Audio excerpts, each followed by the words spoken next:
সংযুক্ত আরব আমিরাতে যাওয়ার জন্য অনেকেই ইচ্ছুক বাংলাদেশ থেকে, কিন্তু বর্তমান প্রেক্ষাপটে আপনারা অনেকেই কমেন্টস করে থাকেন আমাদের বিভিন্ন ভিডিওতে যে আরব আমিরাত নিয়ে কিছু ভিডিও তৈরি করার জন্য, সেখানকার কি পরিস্থিতি বা নতুন কোনো ভিসা ওপেন হয়েছে কিনা সেই বিষয়গুলো আপনাদের সাথে উপস্থাপন করার জন্য। কিন্তু বর্তমান প্রেক্ষাপটে আমি যতটুকু তথ্য নিয়েছি, সংযুক্ত আরব আমিরাতের নতুন কোনো ভিসা প্রসেসিং এখন একেবারেই বন্ধ। অর্থাৎ আপনারা জানেন যে দীর্ঘদিন যাবত কিন্তু এই বিষয়টা সমস্যা এবং বন্ধ হয়ে আছে। তবে বর্তমান প্রেক্ষাপটে এখন সংযুক্ত আরব আমিরাতের প্রত্যেকটি ভিসাই কিন্তু বন্ধ।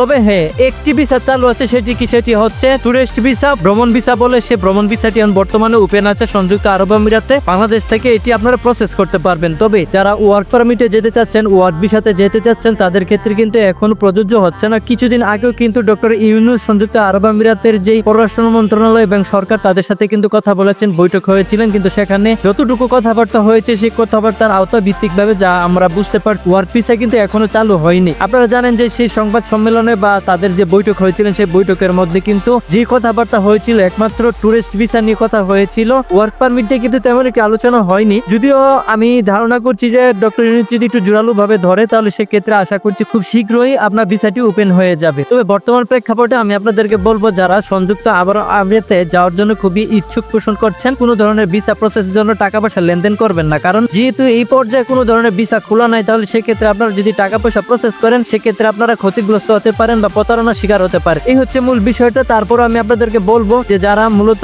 সংযুক্ত আরব আমিরাতে যাওয়ার জন্য ইচ্ছুক, আপনাদের টাকা পয়সা এবং পেপার সম্পূর্ণ ডকুমেন্ট গুলা রেডি করে আপনারা ওয়েট করেন একটি ভালো সময়ের জন্য। কারণ আপনারা জানেন যে ডক্টর ইউনূস কিন্তু শুধু সংযুক্ত আরব আমিরাতে গিয়েছিলেন তা না, বিশ্বের প্রত্যেকটি রাষ্ট্রেই কিন্তু চায়না, জাপান, প্রত্যেকটি রাষ্ট্রের যে প্রধান রয়েছেন তাদের সাথে বৈঠক করছেন এবং বিভিন্ন বিষয় নিয়ে আলোচনা করছেন। তবে আমি আশাবাদী যে খুব শীঘ্রই ডক্টর ইউনূসের হাতেই কিন্তু আপনাদের সংযুক্ত আরব আমিরাতের যে ভিসা প্রসেস, সে ভিসা প্রসেস করতে পারবেন এবং খুব শীঘ্রই। তবে আজকের ভিডিওটি যদি ভালো লেগে থাকে, তাহলে অবশ্যই লাইক, কমেন্ট, শেয়ার করবেন এবং মুসলিম পন্টলে আমাদের চ্যানেলটিকে সাবস্ক্রাইব করবেন। টাটা।